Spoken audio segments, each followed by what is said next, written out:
agencies say that world governments should start preparing an action plan just in case Earth is contacted by aliens.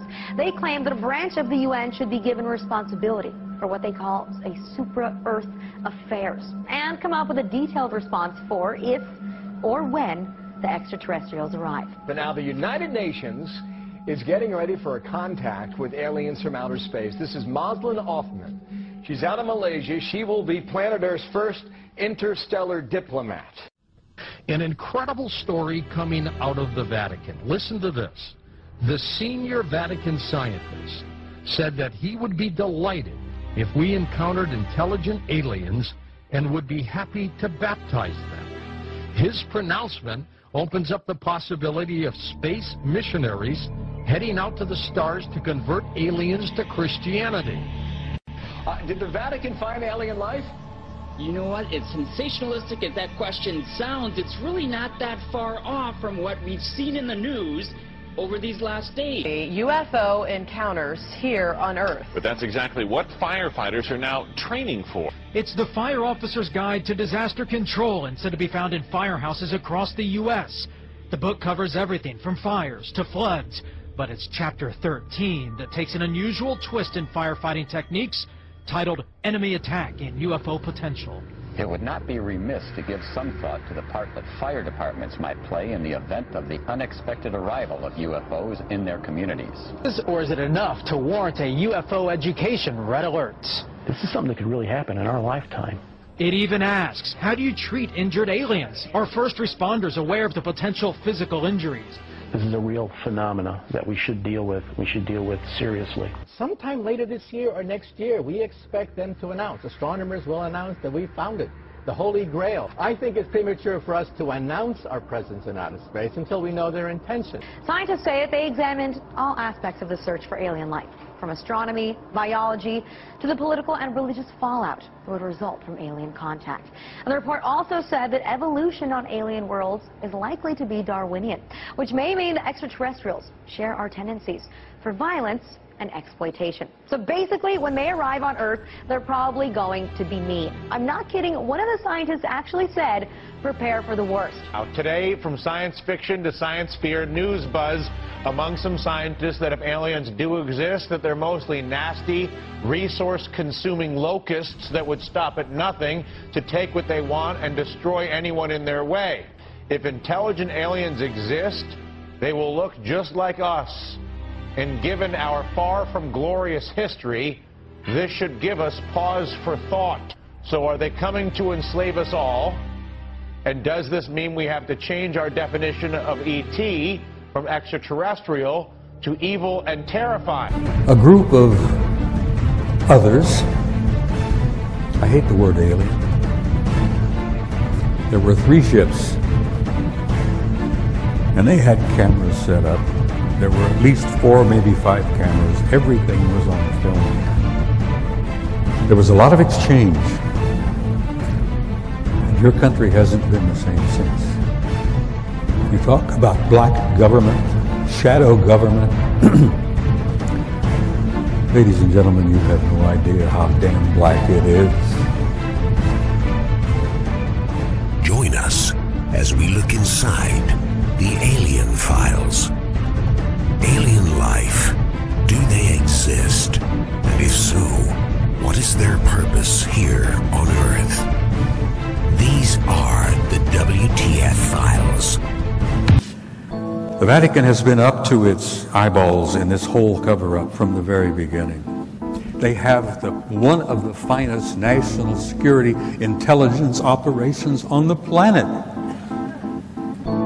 I mean, a retired Soviet KGB general by the name of Oleg Kalugin, who is now living in Washington, D.C., and he's an advisor and some of our people in government. Oleg Kalugin said, if we had had the intelligence operations in the Soviet Union as good as the one at the Vatican, the Cold War would still be going on. The Berlin Wall would have not fallen, and the Soviet Union would still exist. He says, we always knew that the best damn security intelligence operation on the planet was out of the Vatican. And probably the reason is that every damn priest in every country on the planet. Catholic priest is in a sense an agent of the Vatican Intelligence Secret Service. And they're deeply concerned about the location and the appearance in our solar system of a planet known as Nibiru, which has already been photographed, and I have a picture of it here in a moment to share with you. The 10th planet has been photographed by an astro, what do they call them, where the telescopes are?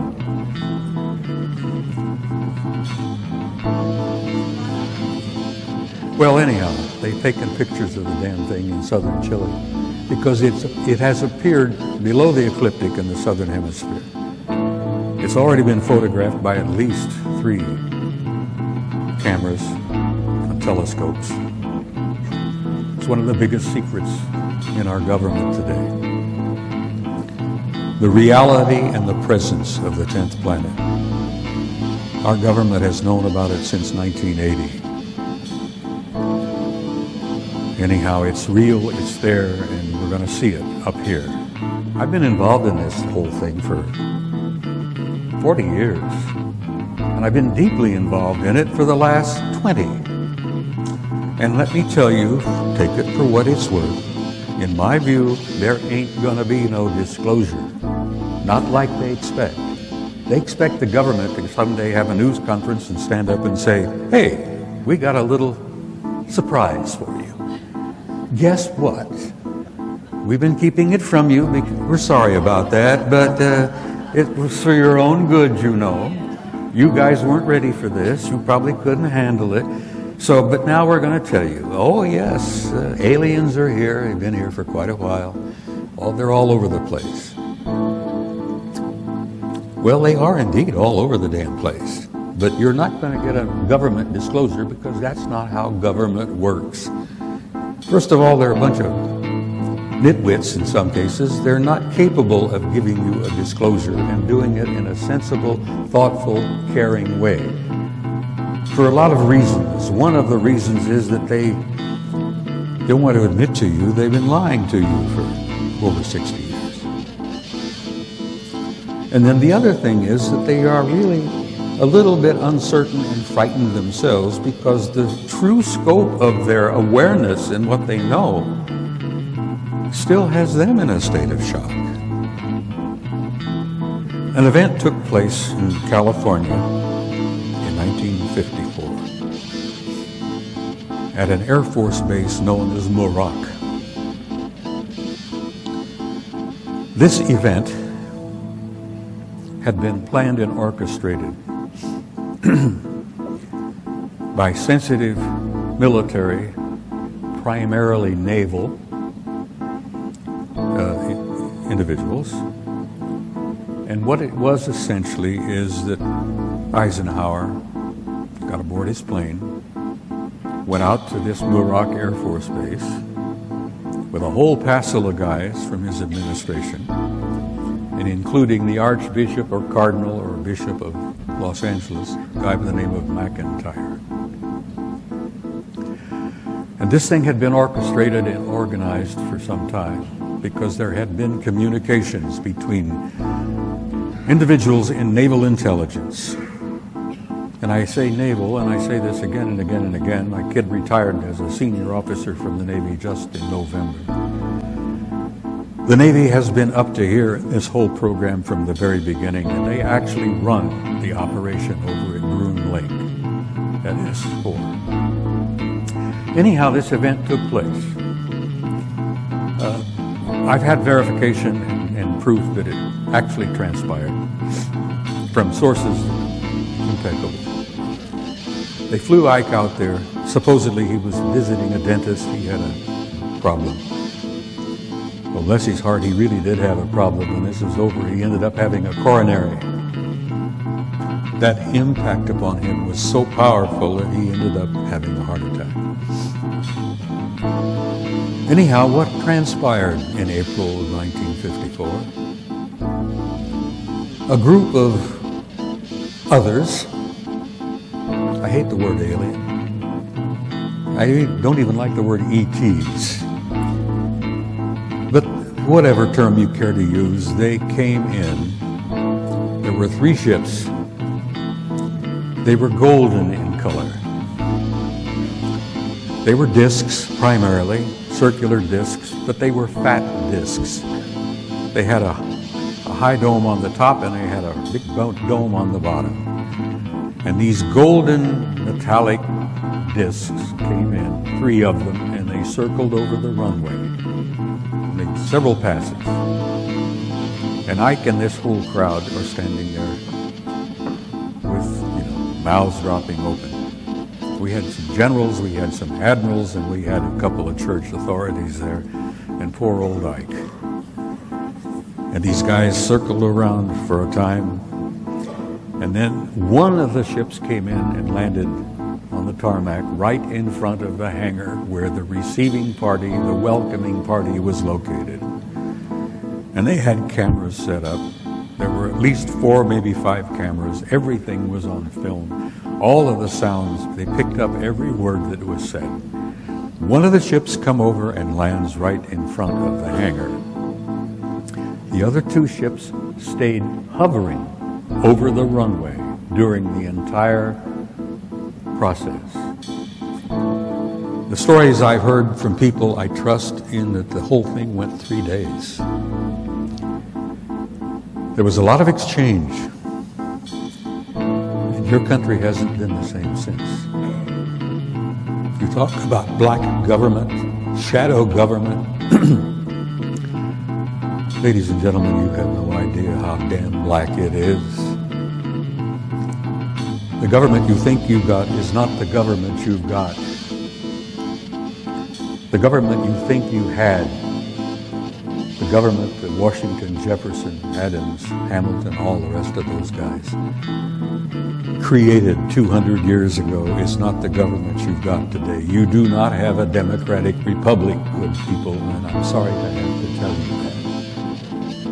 You all know about Roswell. Well, let me tell you, Roswell was one little tiny event.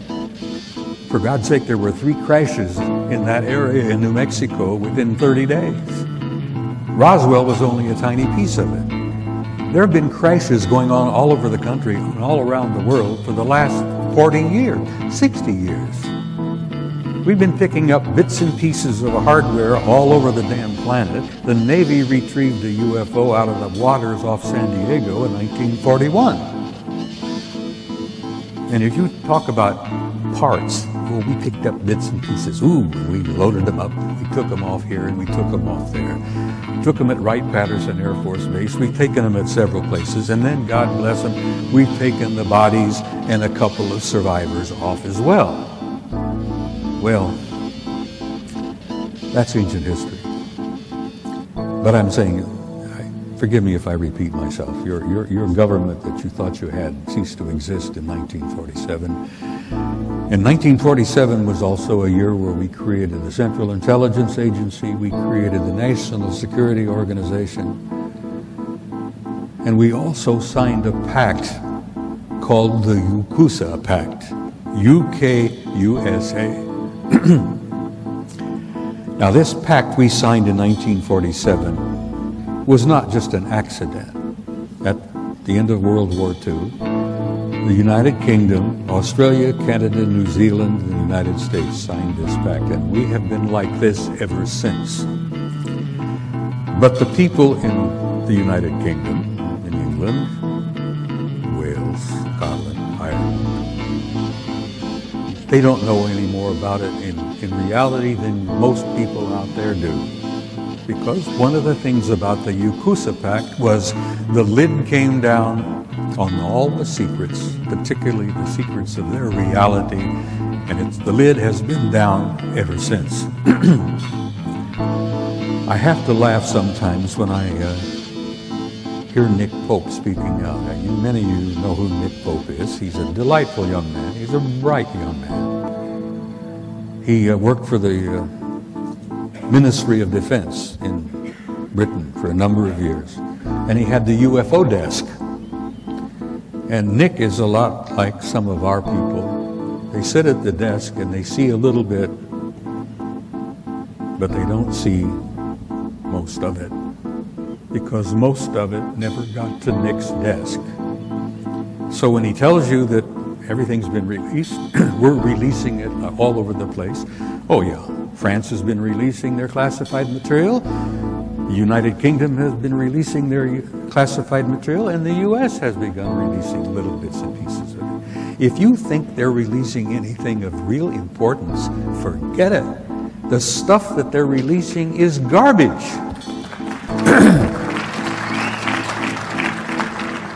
Nick, forgive me wherever you are at this moment. I'm not putting you down. Most of the stuff they're releasing is garbage.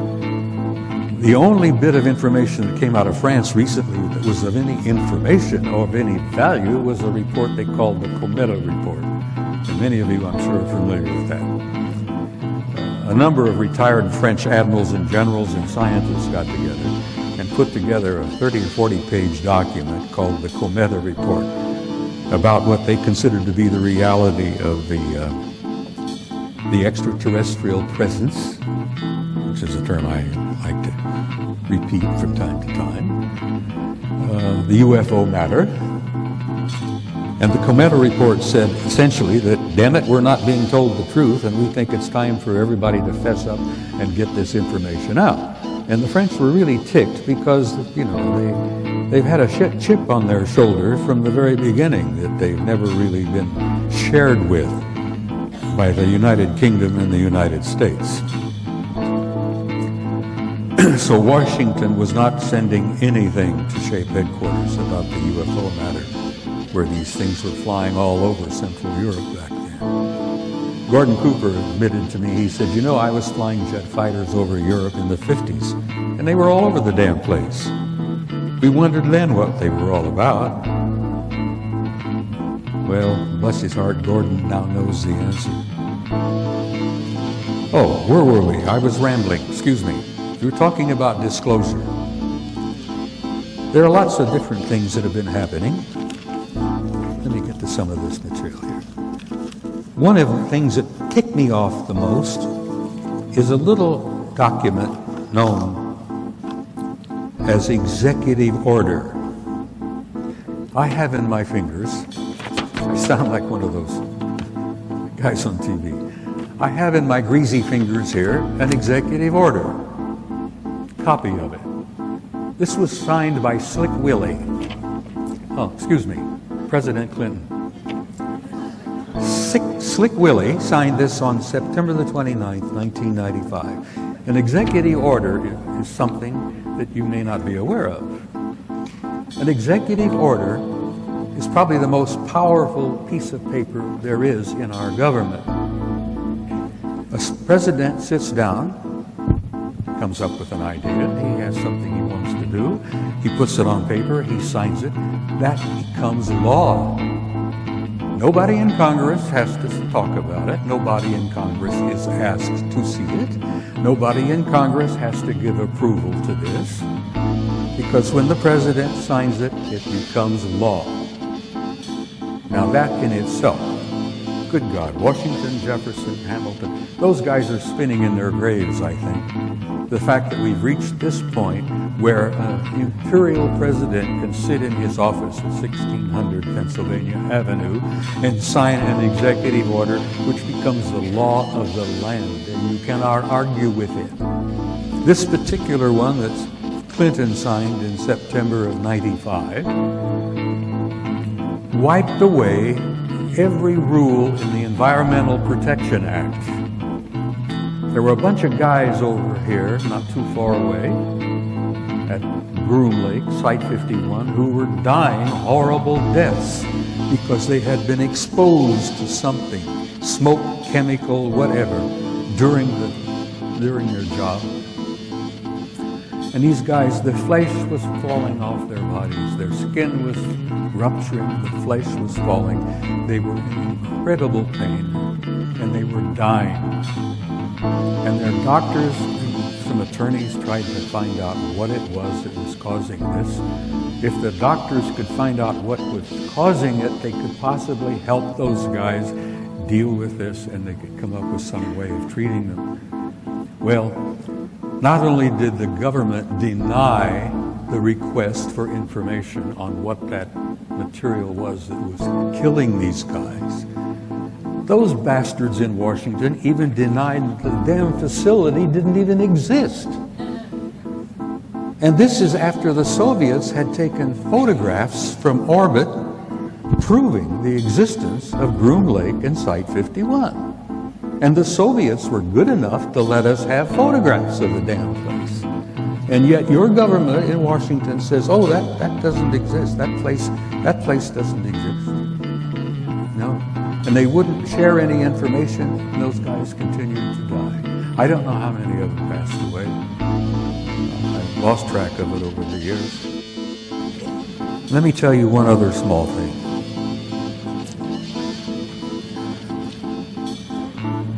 A retired scientist by the name of David Froning, who is alive and well and living outside of Flagstaff, Arizona today. 15 years ago, David Froning spoke at a conference which I was part of. And Froning graduated or completed his career working for Lockheed Martin, this vast corporation that's got their sticky fingers in so damn many things. David told us at this conference 15 years ago that before he retired, Lockheed Martin had, how the word he is, they had developed and were using hyperluminal flight. And it took some of us a little bit of a side there, and David, hyperluminal flight. Yeah, he said, faster than light. They've had it 40 years. Who has it? Well, he says, I want to say your government, but I can't say that with all honesty because he says it's classified. We've had hyperluminal flight for years, and you may know about it in another 20, 30 years when they fess up and tell you that what they can do, and what they've accomplished, and what they can do, and what they have done. Now, another little tiny tidbit. This was from David Froning, a respected man, a scientist who spent all those years. Froning was involved with what he called modified field propulsion, a variable field form of propulsion. They were dealing with matter-antimatter conversion. They called it exotic field tension. And he said flatly, it modifies time and space. And it ends up, we've got transluminal, hyperluminal flight. Now, some years ago, a guy by the name of Ben Rich retired from Lockheed Martin. And in the end of his career, Ben ran the skunk works over there at Lockheed. And there was a little jovial exchange between him and the guys in the audience out there. And Ben Rich said, you know, we can take E.T. home. I think the E.T. movie was out about that time. He says, we can take E.T. home. And a few of the guys in the audience says, Ben, what the hell are you talking about? Oh, he said, let me tell you, we've got stuff you wouldn't believe. We can take extraterrestrial home. So they said, look, what the hell is it all about? He goes over to the blackboard and he writes, unfunded opportunities. Okay. Well, the guys say, well, what the hell does that mean, Ben? Unfunded opportunities. So he goes over with the chalk and he circles the U and the F and the O. UFO. And then he had a big grin on his face and he left the podium. So we got these little bits and pieces. You talk about leakage. Arthur Clarke used to say, if you see advanced technology to a degree that's beyond what you can understand, people consider it as magic. Well, this is magic, guys. This was photographed in the infrared, and this is a city under the surface of Mars the size of Chicago. It's generating an enormous amount of heat. I'm sorry about the details of it are not that clear, but you can see the streets, blocks. This is an underground city on Mars that's fully active and filled with God knows who and what. Next picture, please. That's Phobos. That's the moon, 12 miles in diameter. The Soviets planned to land on it. Well, someone else said, no, you're not going to do that. But that is a picture of Phobos, which they've all concluded is an artificial satellite. Big secret? So's our own. Next picture. This photograph was taken by your own NASA Apollo 13 guys on their trip to the moon that didn't work out too well. And many of you may have heard rumors about the story, but Apollo 13 had a small nuclear device aboard. And they had been told by the guys that ran NASA that they were going to land on the surface, going to place this small nuclear device. And then when they all left and came back aboard and came back, they were going to detonate it and study the reverberations of this nuclear device, study the seismology of the moon, because they've been convinced for some years that the moon is basically hollow.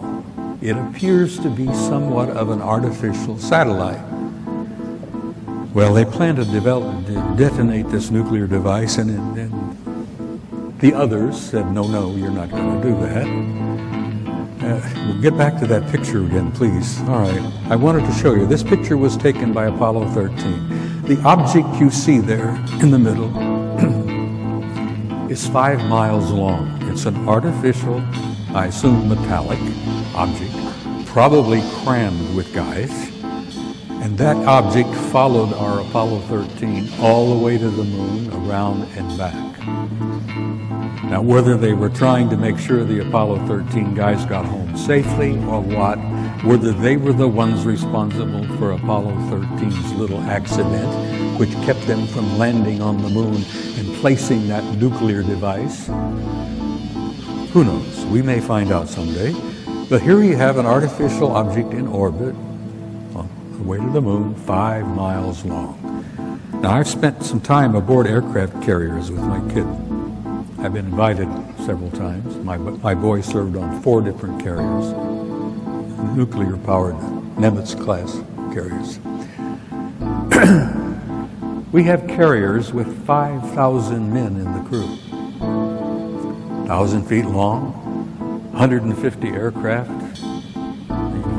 There's snack bars, dining rooms, accommodations, this and that. Can you imagine the accommodations on an object? I like to think that, there's McDonald's, bowling alleys, God knows what. I'm sure they have a fairly good life out there. Anyhow, aboard an object 5 miles long, I've tried, in the time I had, to do 2 things. To impress upon you the reality of the extraterrestrial presence, the ones I refer to as the others. I hate the term alien. I hate the term UFO. There are no UFOs. We've known what they are for years and years and years. Some of them are ours. Some of them are theirs. There are no unidentified flying objects out there. They're all identified. I've tried to impress upon you the seriousness of it, the seriousness of the cover-up and the lies they've been telling you, the importance of why you need to know as much as you can know. And you need to be presented with the material, because damn it, you all deserve the truth. You have a right to know, and you have a need to know, because you are the people that this whole damn thing is all about. Now, they're in our midst. That's an understatement. When I came in, I arrived yesterday. I've been running around here all day. There's an old friend sitting in the audience out here who I've known for years. He's currently with Defense Intelligence Agency. He's getting up to years, probably going to retire very soon. And I've met him many times. We've shared a lot of information. There is another young man in the audience here who I will not point to because I can't see a damn thing with those lights, who is from National Security Agency, and he and my old friend were not aware of the other one being present here. But the one that's most redeeming and most exciting for me is there is a couple here who look like they're in the mid-40s. They look like a husband and wife. Nice-looking people. Very nicely appearance. As I said, their appearance is like a husband and wife. They're sitting together. Neither one of them were born on this planet. Guys, they're in your midst.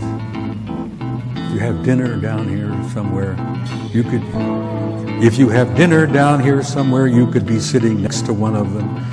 There are two of them in the audience this afternoon, and I want to salute you. They're nice folks. They're as human in most respects as you and I are. They're all over the damn place. They're in our midst, and they are family. We're related to them because they were the ones that had a hand in establishing us as a hybrid race 100,000 years ago. And that hybridization is still underway, it's still happening, even as we sit here and speak. And it's simply this: you're not alone, and you have never been alone. And you have had, as I have learned over the years, an intimate interrelationship with advanced extraterrestrial intelligence from the beginning of human history. But the thing I've learned, I guess, the most powerful thing, is that there is a God. Don't you ever doubt that. There is a supreme being. And you're all a part of that because there is a spark of that divinity flashing and burning in every one of you. It's known as your soul, your immortal soul. I want to say something in closing. I want to try to communicate to you how much you people have meant to me over the years. I want you to know how much you all have meant to me over the years. Your support, your encouragement, and your warmth is only the one thing that's kept me going. I want you to